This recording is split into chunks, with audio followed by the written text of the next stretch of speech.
Hello everyone OTT qualify करिवार तीनिटा important tips आज वीडियो रे शेयर करें।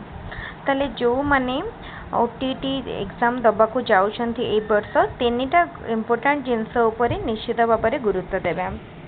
ताले एई थरर ओटीटी एग्जाम टिके इम्पोर्टेंट काहे कि इम्पोर्टेंट सेटा मु शेयर करिया को जाउछि।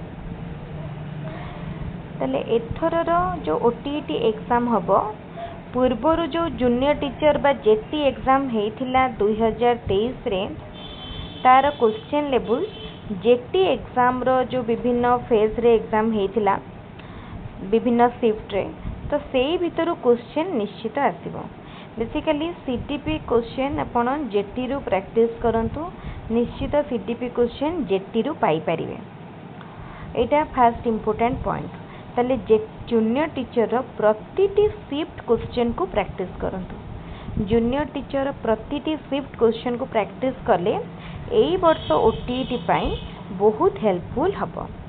एबे आमे जिबा सेकंड टिप्स टी होची all previous year OTT question 2013 रु आरंभ करी 2023 पर्यंत सबु प्रीवियस ईयर क्वेश्चन को प्रैक्टिस करनियंतु।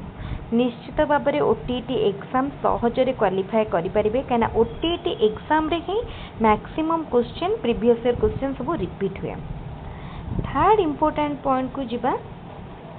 थर्ड इंपोर्टेंट पॉइंट होची समरी। जदि होल चैप्टर पढ़िया पई टाइम नाही ताले केवल समरी को कवर करंतु। केवल समरी कवर कले एग्जाम क्वालिफाई करि परिबे। एई तीनिटा थिला ओटीटी एग्जाम क्लियर करिया पई इम्पोर्टेंट टिप्स। जो माने बहुत पढ़ी ओटीटी एग्जाम पई प्रथम रु पढ़िलेनी डिटेल कांसेप्ट पढ़ी से माने मध्य ए तीनटा पॉइंट ऊपर गुरुत्व दियंतु। निश्चित भल मार्क रखि परिबे।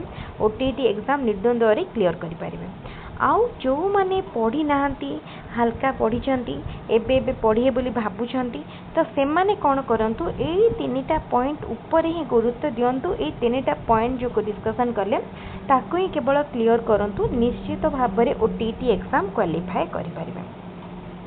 ताले ओटीटी एग्जाम रो ए जो इम्पोर्टेंट टिप्स आमे शेयर कले क्वालिफाई करिवारो निश्चित भाव में आपनकर जो सांग मैंने आपनकर ओटीटी एग्जाम दबा को जाउछंती सेमानक सहित ए वीडियोटी को शेयर करंतु जेमती समस्ते ओटीटी एग्जाम क्लियर करि पारंतु। काहे कि ओटीटी एग्जाम इम्पोर्टेंट कहना आगो को जेटी रिक्रुटमेंट आहुरी बाहरिया को जाउछ।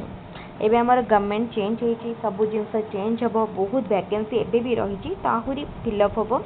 तो 72,000 वैकेंसी थिला तो से सब को फेज वाइज फिलअप करा जिवो। तेने ओटीटी एग्जाम जदि क्वालिफाई करिथिबे ताहाले जूनियर टीचर बाहरिले निश्चित भाव में देई परिबे। तेने ओटीटी एग्जाम एबे ही क्वालिफाई करनियंतु। आगो को एग्जाम रो माने लेवल जदि देखिबा धीरे धीरे हार्ड ही जिवो डिफिकल्ट ही जिवो काना आगुरु स्टेट एग्जाम बहुत सहज होतला धीरे धीरे तार लेवल एबे हार्ड होची। तेनो एथि पई आपन को पूरा गोटे स्ट्रेटजी को फॉलो करिया को पड़िबो जे केति की मार्क टारगेट रखुचंती कैटेगरी बेसिस रे केतिकी रोहुची सेटा को देखिकी क्वालिफाई पाई स्ट्रेटजी बने की पढ़ंतु। बेकार बहुत गुडाए पढ़ुथिबे किंतु जोटा कि तार एग्जाम पाई किछि रिलेवेंस नथिबो तो सेई सब जिंस पढ़ंतुनी।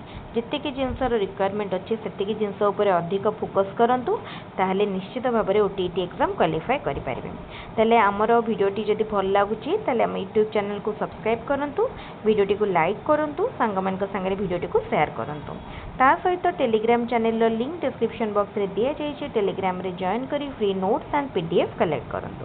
ताले आज वीडियो को रखिबा। Thank you. पुणी आ गोटे वीडियो रे इंपोर्टेंट कंटेंट डिस्कशन करबा। Thank you.